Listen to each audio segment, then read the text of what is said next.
lishe bora na mazoezi, maji safi, mwanga wa jua, hewa safi, pumziko na imani kwa Mungu, tumaini kwa afya yako, ni tumaini kwa afya yako.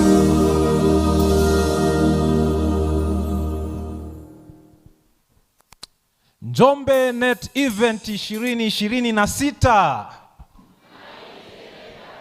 Njombe Net Event 2026. Najua tumekaa sana, hebu tusimame dakika moja ya afya. Lishe bora, tuimbe wimbo wetu. Lishe bora na mazoezi, maji safi, mwanga wa jua, hewa safi, pumziko na imani kwa Mungu, tumaini kwa afya. Lishe bora, twende wote. Lishe bora na mazoezi, maji safi, mwanga wa jua, hewa safi, pumziko na imani kwa Mungu, tumaini kwa afya yako, ni tumaini kwa afya yako. Tukae. Bwana asifiwe. Karibuni tena katika vipindi vyetu vya afya. Katika siku ya leo tunajifunza somo zuri sana, ulaji sahihi wa nyama. Kwanza niulize, wangapi wanakula nyama?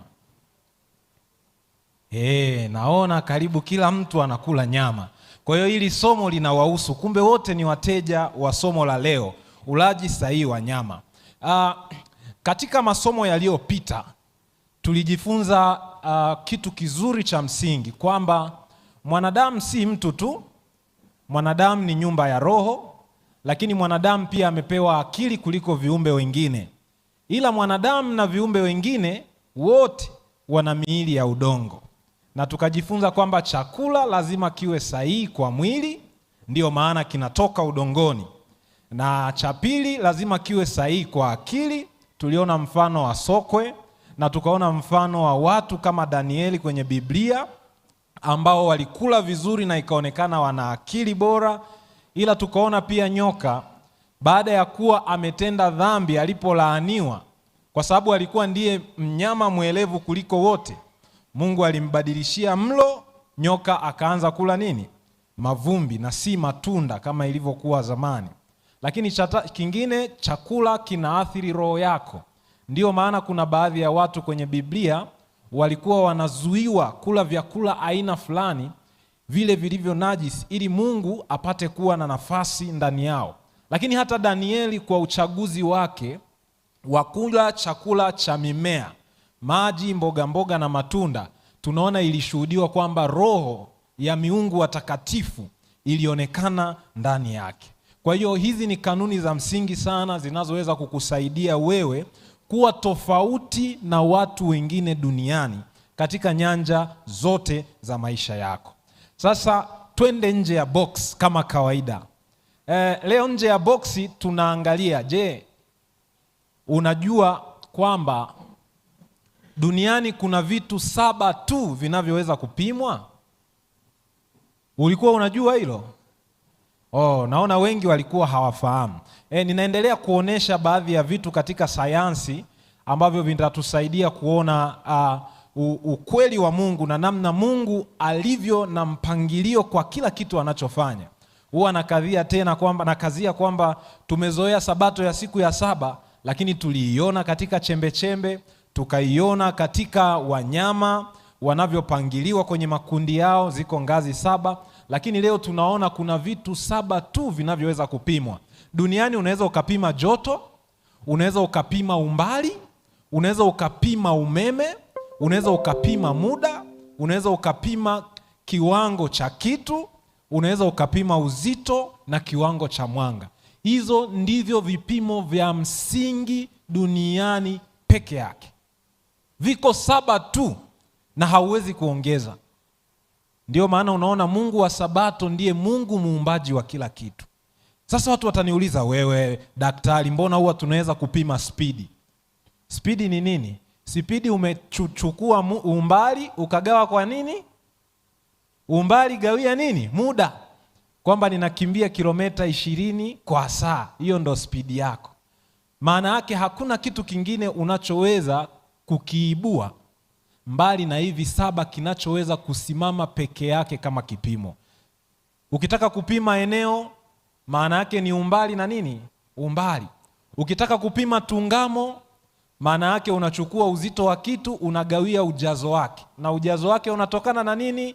Umbali mara umbali mara umbali. Sasa niishie hapo, lakini nataka niithibitishie dunia kwamba Mungu wa Sabato ndiye Mungu muumbaji. Hata sayansi inashuhudia hili. Jana niliwaacha na hii chemsha bongo. Usiwe na haraka sana kuelewa. Mbona daktari ulaji wa nyama ametupeleka kwenye chemsha bongo tena ya nyumba? Wewe vumilia tu, mwisho utanielewa. Jana niliwauliza, una project yako ya kujenga nyumba na umepewa chaguzi mbili. Moja, ufyatue matofali yako mwenyewe au uchukue matofali kutoka kwenye nyumba ya mtu, labda anauza nyumba yake. Unaambiwa bana, sasa hii nyumba mimi nauza, wewe bomoa, uchukue matofali, uchukue na bati ukajengee nyumba yako. Nikauliza swali, wewe utachagua option gani? Haya, watakao fyatua matofali upya. Haya, tushushe mikono. Haya, watakaoenda kubomoa nyumba iliyokwisha jengwa ili wachukue matofali kujengea nyumba yao, nione mkono. Mbona hakuna hata mmoja? Sasa sababu ni nini? Wewe pale mwenye miwani, hebu njoo utuambie kwa nini wewe utafyatua matofali na hautabomoa nyumba iliyojengwa ili ujenge nyumba yako? Wewe wa kwanza. Changamsha haraka haraka. Mazoezi. Naam. Good. Alafu wewe tumevaa sare isipokuwa rangi. Ubarikiwe sana. Haya, karibu. Sijui udhaifu wa matofali ambayo yametumika na sijui yametumika kwa muda gani. Ndio maana natamani nianze na ya kwangu. Ndio. Haya, hajui udhaifu wa matofali na hajui yametumika. Asante sana. Hajui yametumika muda gani. Kwa hiyo maana yake anachotuambia ni kwamba atakapojenga nyumba kwa matofali yaliyokwisha tumika, maana yake hiyo nyumba haitadumu muda mrefu. Si ndio jamani? Si matofali yameisha tumika. Mtu mwingine jana tulipotoka hapa akanitumia message akaniambia, bwana, ukijenga nyumba kwa matofali ya kutoka kwenye nyumba ambayo imebomoka, umebomoa ili uchukue matofali, kwanza hautapata shape nzuri. Yani alinitumia message jana. Kwa sababu ili upate zile kona, ukibomoa unakuta mambo, unapobomoa unakuta umebomoa mara kipande hiki kimemeguka, mara hiki kimebaki. Lakini akaniambia hata kama utaezeka, kuna wakati unaweza ukashindwa kupitisha misumari pale ilipokuwa. Kwa hiyo nyumba inaweza ikavuja ukitumia mabati ya nyumba iliyofanya nini? Uliobomoa kujengea. Kwa hiyo ninaona kumbe sisi wote tunajali nyumba zetu na hatuko tayari kujenga kwa kutumia material ya nyumba iliyobomoka. Sasa je, inapokuja kwenye miili yetu tunafanya hivyo? Angalia hapo. Tulijifunza mwanzoni kabisa kwamba mwanadamu anachukua chakula kutoka kwenye mimea, kwa sababu mimea inatengeneza chakula chake kutoka kwenye udongo, na kazi ya mimea ni kushape kile chakula ili kiweze kufaa kwenye mwili wa mwanadamu. Na sifa nyingine ni kwamba mwili wa mwanadamu ni rahisi sana kutumia chakula kilichoko kwenye mimea pasipo madhara makubwa kama ambavyo inaweza ikawa kwenye chakula kinachotokana na wanyama. Sasa mwanadamu kwa sababu ni mwili wa udongo, tunapokula wanyama pia ni mwili wa udongo. Sasa huu mchakato unapokula nyama unakuaje? Unapokula nyama, jambo la kwanza ambalo natamani unielewe, mtu wa Mungu, hauwezi ukaipata vile virutubisho vya chakula moja kwa moja kama vinavyopatikana kutoka kwenye ardhi kupitia kwenye mimea. Kwa hiyo inabidi ufanye nini? Inatakiwa uibomoe kwanza ile nyama. Tunaelewana jamani? Inatakiwa ubomoe mwili wa mnyama, uuvunjevunje. Kwa hiyo badala ya kuanzia chini kwenye zile chembechembe ndogo kuja juu kujenga mwili, unachukua mwili wa mnyama uliotoka kwenye udongo kupitia kwenye mimea, unaubomoa ili upate nini? Vile virutubisho. Sasa matokeo yake ni nini? Tofauti na nyumba, kwa sababu nyumba unaweza ukaibomolea pale ilipojengwa, ukachukua matofali na bati na mbao ukahamishia saiti kwako, kile kifusi kitabaki pale, si ndio? Lakini unapokula nyama sasa, ule mchakato wa kubomoa unaufanyia ndani ya mwili wako. Tunaelewana mpaka hapo? Kwa hiyo kile kifusi kinachobaki kinajaa ndani ya nini? Mwili wako, na hakihitajiki. Kwa hiyo mwili unapata kazi kubwa zaidi ya kusafisha, na kilichopatikana ni kidogo, lakini uchafu ni mwingi kuliko kile unachokihitaji. Kipimo ni rahisi sana. Sisi madaktari huwa hatuna aibu sana. Tunaambiwa ukiwa na kiu, ukitaka kupima wingi wa maji kwenye mwili wako, unakagua rangi ya nini? Ya mkojo, si ndio jamani? Ndio maana masinki ya vyoo ni meupe, ili uweze kutofautisha rangi. Maana likiwa jeusi uwezi ukajua huu mkojo una rangi gani, si ndio jamani? Lazima upime rangi ya nini? Ya mkojo. Sasa nakupa kipimo kingine kwenye mfumo wa umeng'enyaji wa chakula. Ukitaka kupima ubora wa chakula ulichonacho, kagua harufu ya ile gesi inayotoka kupitia njia ya haja kubwa unapokuwa umekula chakula. Kuanzia leo nakupa hilo zoezi, kakague. Ni kweli ukila maharage unaweza ukapata gesi nyingi, lakini huwa haina harufu mbaya kama harufu inayotokana na kula nyama. Find and prove it. Mimi nina watu pale nyumbani kwangu niliwahi kuwaeleza hiki kitu, baadaye wakaanza kukagua. Walipofuatilia, hamna mtu aliyewaambia kupunguza mazoea na nyama. Wao wenyewe walisema, aisee, hii kweli ni tofauti. Kwa nini? Ni kama mtu aliyechoma takataka chafu. Unajua ukichoma mapirapira yale moshi unakuwa mweusi, si ndio? Na huwa tunaambiwa ile ni sumu. Ndivyo ilivyo. Tunapoingiza nyama, sumu na uchafu ni mwingi kuliko kile ambacho kinatufaa kujenga miili yetu. Sasa mimi huwa napenda sana kurelate maisha ya mwanadamu na mnyama na wanyama, kwa sababu Mungu wetu ni mngapi? Ni mmoja aliyetuumba. Tumeona wanyama wenye akili wanakula nini. Sasa leo nataka niwaoneshe maisha ya wanyama wanaokula nyama. Hawa wanaitwa feline species, ni jamii ya paka. Wamo simba, paka wa nyumbani, yumo chui. Hawa wanyama wala nyama. Moja ya sifa yao kubwa ni kwamba wana maisha mafupi kuliko wanyama wanaokula majani. Hiyo ni research kabisa, nimekoti hapo. Kwa Kiingereza ameiandika hapo, wanaojua hiyo lugha wanaweza wakaelewa kwamba maisha ya wanyama wanaokula majani ni marefu kuliko wale wanaokula nyama kama chui, simba na fisi. Hawa kwa wastani huwa wanaishi miaka 10 tu. Sasa angalia hilo jedwali, inawezekana usilione kwa karibu sana, lakini angalia kuna mnyama, chakula anachokula na urefu wa maisha yake. Haya, kobe anakula majani, kitaalamu tunaita ni herbivora, anaishi miaka 150. Tembo anakula majani, uko polini anaweza kuishi miaka 70. Sungura anakula majani, anaishi miaka 4. Huyu kuna sababu. Unajua ukiwa mdogo polini unaonewa sana. Kwa hiyo sungura wanamuonea sana, analiwa na wanyama wengine. Sasa twende hapo chini, unamuona chui ni carnivora, anaishi miaka 13 tu. Lakini tushuke chini kwa chimpanzee, sokwe mtu, anakula majani na tulimuona anakula mimea, matunda, anaishi miaka 45 na ni mnyama. Hana hospitali, hana daktari kwamba atampa tiba, kwa chakula tu. Sasa wanyama wala nyama, ukiachana na ufupi wa maisha, imegundulika magonjwa mengi ambayo sasa hivi yanaisumbua hata wizara yetu ya afya yanawapata wanyama wanaokula nyama.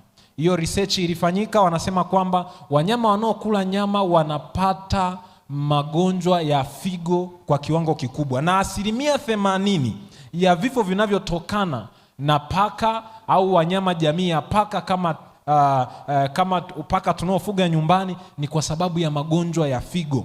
Vile vile wale wanyama wanaojiishi wenyewe kama chui, simba na jamii yao, nao lazima wana aina fulani ya magonjwa ya figo. Sasa tunaambiwa kwa sababu hao wanyama wanakula sana protini inayotokana na wanyama, tafiti zimeonyesha kwamba chakula chenye protini nyingi inayotokana na wanyama huwa kinaipa figo kazi kubwa ya kuchuja zile sumu. Unajua figo ndio inayochuja sumu, na hasa protini, kwa sababu ina amonia na vitu vingine, huwa haina njia nyingine nzuri ya kutoka zaidi ya mkojo.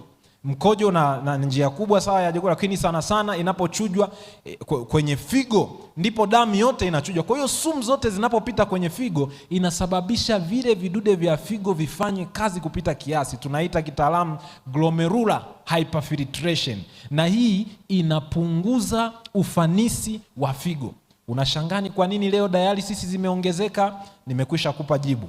Kwa ujumla, ukiachana na hiyo changamoto ya kuumiza figo, chakula cha protini inayotokana na wanyama, kwa sababu wanyama tunapokula nyama huwa tunachemsha, ina mifupa, si ndio?